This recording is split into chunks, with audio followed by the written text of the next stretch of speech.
Etong hawak ko ngayon ay ang Maunocaster Cito Neo. Kung mapapansin niyo sa mga content ko, madalas ang ginagawa ko ay mga voice over. At alam nyo kasi sa pag-voice over, kailangan meron kang gamit na microphone para mas malinis ang boses mong pakinggan. Nung sa cellphone pa lang ako nag-edit ng aking mga video, ang gamit kong microphone sa pag-voice over ay itong Mauno PD100U. Plug and play lang to, ikakabit mo lang sa cellphone mo at pwede ka na makapag-voice over. At ngayon dahil madalas sa laptop na ako nag-edit, ito na ang ginagamit kong microphone sa akin pag-voice over. Siyempre Mauno pa rin ang brand nito at ito ay Maunocaster Cito Neo. Ngayon buksan na natin siya. Hi guys, buksan na natin siya. Ayan, sa loob, ayan, meron pa siyang foam. So, ibig sabihin, protektado ang laman nito. Meron siyang foam. Lagay natin dito yung kanyang console. Tapos, meron pa siya ulit dito. Ayan, meron pa ulit siya dito ang foam. Then, ito yung microphone. Then, meron siya dito ang stand.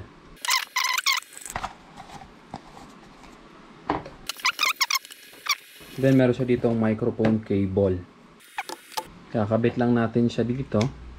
Ganyan. Pero bago yun, papasok muna natin siya dito para malagay natin siya sa stand. Papasok na natin siya ulit ngayon dito.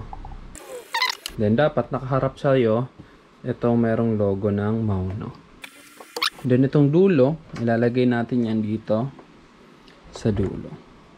Ayan, ganyan. So okay na. Tapos dito sa loob, then ayan, meron pa siya dito mga cord para sa auxiliary. Magagamit mo yun kapag ginagamit mo ang cellphone mo kapag meron kang background music. At ngayon, ilalagay natin siya sa ating laptop. Dahil MacBook ang gamit ko, kailangan ko ng dongle. Yan, ilalagay ko lang siya dito. Pasok na siya natin dito. Tapos itong cord na to, sa charger lang to ng cellphone ko, ng USB Type-C. Lalagay natin siya dito sa USB-C. Para connected din siya doon sa laptop, mara-record niya na yung audio mo. So, on natin siya. Press lang natin yung on dito sa likod. Yan. May ilaw na siya.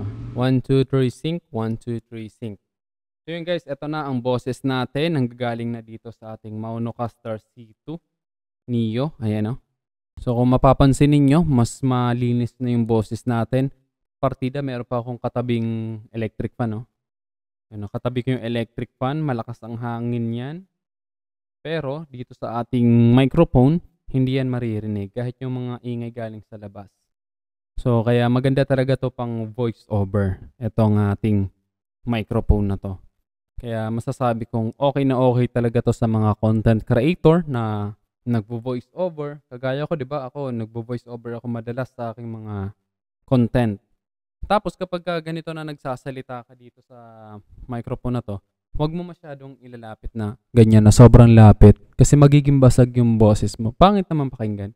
Parang tao lang din yan, di ba? Kapag ka nakikipag-usap ka na masyadong malapit na ganyan, eh ano na, parang masakit na sa tenga.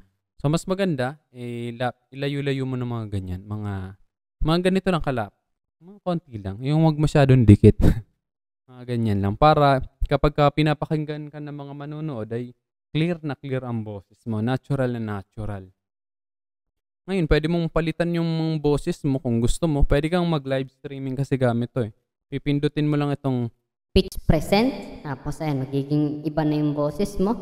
Marami kang pwedeng pagpilian dito. Pipindutin mo lang siya ulit para maging mas deep yung boses. Yan. Tapos ito, Yung red naman, mag-iiba na ulit yung boses mo. Kung gusto mo pinifilter yung boses mo kapag ka nagla-live ka or live streaming, yan. Kasi kapag ganito na pinipindot mo yan, halimbawa mayroon kang kausap sa cellphone din or sa video call, kapag ka nakagamit ka ng ganito, hindi na nila mabubosesan ng boses mo. balik tayo sa natural kong boses. So para sa akin, mas madali na ngayon mag-voice over. Tapos mas professional na siyang pakinggan kasi hindi maingay, hindi kagaya dati na naririnig yung ingay sa labas. So nagpapasalamat talaga ako sa Mauno at isa ako sa pinagkatiwalaan na pinadalhan nila ng kanilang produkto. At napakadali lang din naman gamitin ito guys. So hindi ko na siya kailangan pang i-demo sa inyo kung paano gamitin kasi sobrang dali lang.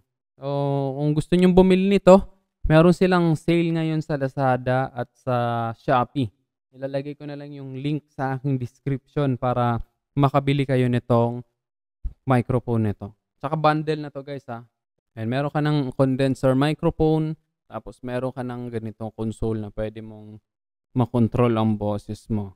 Bago tayo magtapos, i-comment nyo na lang sa baba ang inyong opinion kung ano masasabi nyo dito sa ating microphone, kung ano masasabi nyo sa quality ng ating boses gamit itong ating mono condenser microphone. At kung nagustuhan mo naman ang video nito, just hit like. Kung bago ka lang sa aking YouTube channel, huwag kalimutan mag-subscribe. Click mo na rin ang notification bell para sa mga susunod kong video ay updated ka palagi. Yan lang guys, hanggang sa muli ako sa Rosgo TV. Ride safe always and God bless.